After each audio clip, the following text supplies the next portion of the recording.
안녕하십니까. 맨눈으로 세상의 흐름 읽어드리는 Y타임스 정세 분석의 추복일입니다. 조 바이든 미국 대통령의 민주당이 그동안 텃밭이었던 버지니아 주지사 선거에서 패배를 했습니다.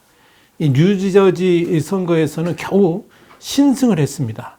이를 두고 이 바이든 대통령과 민주당을 겨냥한 경고 발언이 내 편 가리지 않고 사방에서 날아들고 있습니다. 특히 이번 선거들이 내년에 중간 선거를 앞두고 진행됐다는 점에서 민주당은 바짝 긴장을 하고 있습니다. 여론의 기류가 달라지고 있다는 것을 피부로 느끼고 있기 때문에 그런 거죠. 미국의 정치 전문 매체인 악시오스는 3일 왼쪽으로 표류하는 민주당을 유권자들이 벌을 줬다, 이런 제목의 기사를 실었는데요.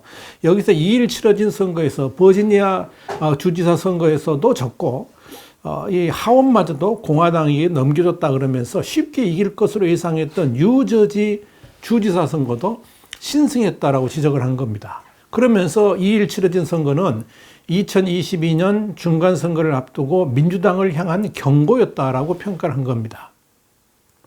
악시오스는 이어서 이런 결과로 인해서 민주당 내에서도 중도 좌파라든지 진보가 아니라 미국인들에게 실제 혜택이 되는 쪽으로 정책 방향을 다시 손봐야 된다, 이런 의견이 나오고 있다고 강조를 했습니다. 또한 백악관의 한 고위 당국자도 민주당이 성과 없이 곁까지나 건드리는 것을 중단할 때라고 그러면서 이 국정 운영 능력을 보여줘야 된다라고 말했다, 이렇게 악시오스는 전하고 있습니다. 이렇게 민주당 내에서조차 위기감은 점점 커지고 있습니다. 이대로 가다가는 내년의 중간 선거에서 대피할 수도 있다고 보기 때문에 그렇습니다. 그래서 조시 고타이머 이 하원 의원은 국민들은 실제 행동과 결과물을 원하고 있다 그러면서 선거 결과는 우리 모두에게 경고장이 됐다라고 우려를 했습니다. 특히 이 조 바이든 행정부의 중간 평가로 여겨진 이번 선거에서의 민주당 패배 원인으로 반 트럼프 전략을 전면에 내세웠지만 오히려 역효과를 불렀다는 지적이 나오고 있습니다. 그러면서 결국 이 먹고 사는 경제 문제가 중요했는데 이 바이든 행정부가 이를 너무 간과했다라는 분석도 나옵니다. 그런데 이런 선거 결과에 대해서 가장 표적이 되는 이가 바로 바이든 대통령입니다. 자, 이런 가운데 미 NBC 방송이 10월 23일부터 26일까지 실시한 여론조사 결과를 보니까요, 미국이 잘못된 방향으로 가고 있다는 생각, 그렇게 응답한 사람들이 무려 71%나 나왔습니다. 충격입니다. 문제는 민주당원들조차도 48%가 그렇게 생각한다는 겁니다. 이런 조사 결과에 대해서 악시오스는 지난 10월 31일자 보도에서 무당파가 바이든에게 등을 돌리고 있다 그러면서 충격적으로 많은 사람들이 미국이 잘못된 방향으로 가고 있다고 했고, 사람들이 무능과 혼란을 보고 있다라고 기사를 썼습니다. 분명히 바이든의 위기입니다. 그것도 상당히 심각한 위기를 바이든 대통령이 맡고 있다 하는 겁니다. 그런데 말입니다, 이렇게 바이든 대통령이 심각한 위기를 맡고 있는데 이런 바이든의 위기 때문에 중국이 상당한 홍역을 치를 수 있다, 이런 보도가 나와서 주목을 끌고 있습니다. 홍콩의 사우스차이나 모닝포스트는 5일 밤 늦게, 그것도 밤 11시 다 돼서 했으니까 사실상 6일자 보도죠. 이 바이든의 민주당이 선거에서 패배한 것이 중국 정책에 어떤 영향을 미칠 것인가, 이런 제목 기사를 올렸는데요. 여기서 이 바이든이 위기에서 탈출하기 위해서 대중국 정책을 강경하게 밀어붙일 가능성을 우려하고 있다라고 분석을 한 겁니다. 사우스차이나 모닝포스트는 이어서 이 바이든 대통령이 위기 반제를 위해서 외교 정책을 더욱 강경하게 펼칠 것으로 중국 외교가에서 판단하고 있다 그러면서 지금 바이든 대통령은 중국에 대해 강경하게 대응하라는 상당한 압박을 받고 있다, 이렇게 지적을 한 겁니다. 특히 바이든 행정부가 대만에 대한 안보 지원을 약속하고 이 동맹국들과 함께 인도 태평양 지역에 대한 군사 배치도 강화했지만, 그러면서도 바이든 행정부는 더 이상 상황 악화를 위해서 그걸 이제 막으려고 외교적 협력도 강화하고 있다, 이렇게 보도를 한 겁니다. 그렇게 어정쩡한 대중국 외교가 미국 사회에 불만을 사고 있을 수 있다는 이런 뉘앙스로 보도를 한 겁니다. 이런 측면에서 스이농 중국 인민대 국제관계학 교수는 사우스차이나 모닝포스트에 이렇게 말을 했습니다. 백악관은 어쩔 수 없이 중국에 대해서 강경한 입장을 취하게 될 것이다. 그렇게 예측을 한 겁니다. 자, 그렇다면 미국은 위기를 돌파하기 위해서 진짜 강경하게 나갈까요? 악시오투스 3일자 기사에서 지적을 했습니다만 지금 미국의 국내 상황은 정말 복잡합니다. 이 CNN이 투표일 전날 실시한 출구조사에 따르면 버지니아 유권자들이 가장 중요하게 생각한 이슈가 뭐였냐면 경제 및 일자리 33%였습니다.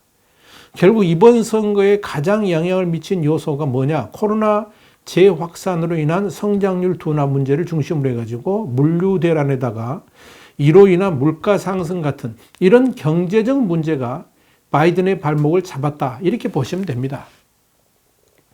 이 조사하고 관련해 가지고 CNN은 민주당과 워싱턴 정가 언론들은 트럼프를 비판하기 위해서 지난 1월 6일이죠. 16 의회 의사당 증거 사태에 정신이 팔려 있었다 그러면서 그러나 이번 선거 결과는 버지니아 유권자들이 보다 실질적인 문제에 집중한다는 것을 보여줬다라고 했습니다.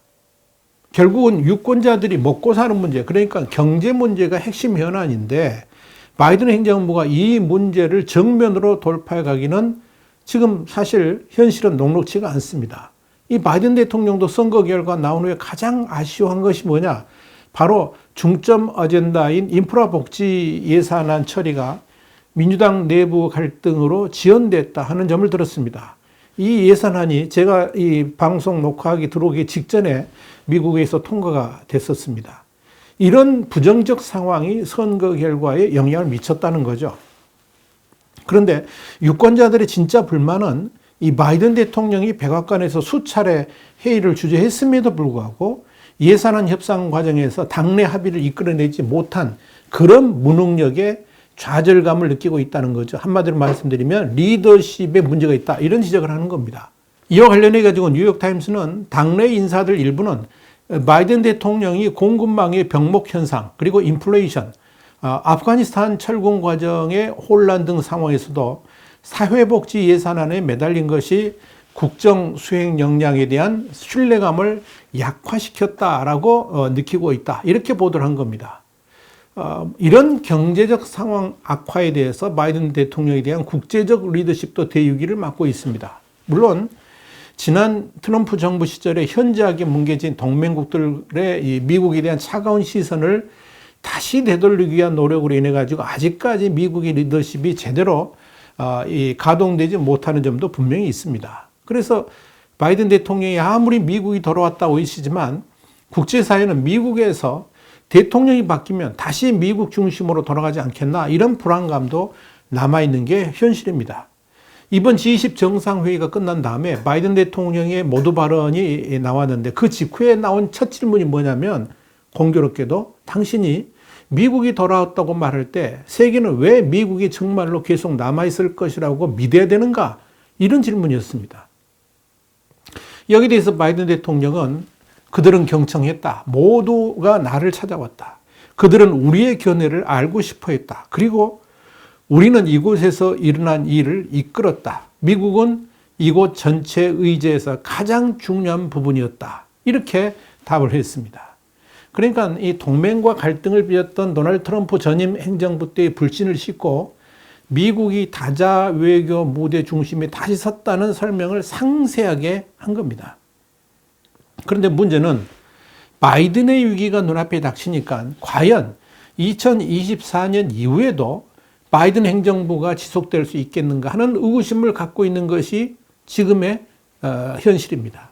여기에 대해서 워싱턴 포스트도 바이든 대통령 최고 참모들은 세계 정상들이 트럼프 또는 그와 비슷하게 동맹을 무시하는 인물이 2024년 또는 그 이후에라도 권력에 복귀할 수 있다는 우려를 갖고 있다. 그런 생각을 가지고 회담에 임했다는 점을 인정했다라고 보도를 한 겁니다. 결국 이 바이든 정부가 국내에서의 경제적 위기를 돌파해야 되고 해외에서도 글로벌 리더십을 강화해야 되는 절체절명의 순간에 처해 있다라고 봐야 옳을 겁니다. 그런데요, 이번 바이든의 해외 순방은 의외로 대통령 스스로에게 자신감을 불러일으키는 계기가 되었다. 이렇게 정리가 됩니다. 뉴욕타임스는 이 국내 지지율 하락으로 고군분투하는 바이든이 G20 해외 순방으로 들떠있다. 이런 제목의 10월 30일자 기사에서 이 로마 여행은 국내에서는 지지율이 하락하고 있지만 외교 및 국내 어젠다에서 자신감을 보인 대통령에게 활력을 불어넣었다라고 보도를 한 겁니다. 바이든 대통령이 이렇게 자신감을 다시 갖기 시작한 이슈가 뭐냐? 바로 반중국 민주주의 동맹체 모임입니다. 결국 미국의 국제적 리더십의 회복 기회가 바로 중국 문제로부터 시작될 수 있다고 봤고, 이번 G20 정상회의 기간 동안에 그런 가능성을 충분히 봤다라고 판단한 겁니다. 다시 말씀드려서 중국과의 강력한 디커플링이 충분히 가능하다고 바이든 대통령은 판단을 했고, 이런 어젠다를 통해서 미국의 글로벌 리더십도 충분히 회복될 수 있다라고 봤다는 겁니다. 비록 G20 정상회의와 COP26에 중국과 러시아가 불참을 해가지고 맥이 빠진 것도 있습니다만은 오커스 출범 때문에 촉발됐던 프랑스와의 갈등도 무마가 됐고, 또 이란과의 핵 합의 문제도 강경하게 돌파할 것임을 분명히 했습니다. 그러면서도 대중국 포위망 구성에 확실한 자신감을 갖게 된 겁니다. 미국의 리더십 회복에 대해서 국제적인 공감대도 확산되고 있습니다. 이탈리아의 드라기 총리는 G20 회의 이후에 G20 회의가 분명히 변하고 있다라고 단정적으로 평가했습니다. 역동성이 살아나고 있다는 평가를 한 겁니다. 해외 순방에서 얻은 일련의 자신감 회복은 결국 외교 문제에 관한 한 중국 문제에 대해서 더욱 강경하게 펼쳐나가야 될 것이다 하는 신념을 갖게 만든 것으로 보입니다. 바로 이 점을 중국이 우려하고 있다 하는 이야기입니다. 자, 여러분, 지난 트럼프 정부 시절에 이 코로나 팬데믹 때문에 위기에 처했을 때 트럼프 대통령은 이 코로나 팬데믹의 기원이 바로 중국으로부터 비롯되었다. 그렇게 하는 점을 내세우면서 오히려 위기 상황을 탈출하려고 했었죠. 그런데 지금 어찌 보면 이번에 물류대란을 포함해 가지고 미국이 겪고 있는 여러 가지 어려운 점들, 다양한 사회 문제도 결국 중국으로부터 기인한 점이 상당히 있습니다. 그렇기 때문에 바이든 정부에 있어서 중국 때리기는 국제적 리더십 회복뿐만이 아니라 국내의 다양한 어려움들을 정면 돌파할 수 있는 어젠다가 될 수 있을 것으로 보입니다. 한마디로 바이든의 위기 탈출 제물로 중국을 삼을 가능성이 높다는 겁니다. 사우스 차이나 모닝 포스트의 5.18 보도도 바로 그런 점을 지적하고 있습니다. 국내의 혼란을 결집시키기 위한 가장 좋은 방법은 국제적 위기 상황입니다. 일촉즉발의 위기까지 가더라도 중국에 대한 압박을 강화하고 더불어서 중국이 흔들릴 수 있도록 강력한 정책을 취한다 그러면 이 바이든 행정부의 국민적 지지도도 급격하게 상승할 수 있다 하는 이야기입니다. 특히 대만을 중심으로 한 더욱 강력하고도 포괄적인 경제적, 군사적 지원뿐만 아니라 이 남중국해에서의 군사력 집중 배치, 그리고 중국을 향한 경제적 압박, 이와 함께 세계의 공장으로서의 자격을 박탈하는 일련의 조치들은 미국인들을 환호하게 만들 수 있을 것으로 보입니다. 그러면서 북한 문제도 강력하게 다뤄질 가능성이 있다는 점도 우리가 염두에 둬야 될 것입니다. 미국이 결코 질질 끌려다니지 않을 것이라는 이야기입니다. 그것이 미국의 리더십을 전 세계에 보여주는 포인트가 될 수 있기 때문에 그렇습니다. 결국 미국의 바이든 정부와 민주당이 내년에 있게 될 중간선거에서의 승리를 위해서라도 미국 내 여론도 반전시키고 더불어 글로벌 리더십도 확고하게 굳히기 위해서 강력한 리더십을 보여줄 것으로 예상이 됩니다. 그런 바이든 정부의 외교 정책들이 한반도에도 어떤 영향을 미치게 될지 주목됩니다. 화이트타임즈 정세 분석이었습니다. 다음 시간에 다시 뵙겠습니다. 감사합니다.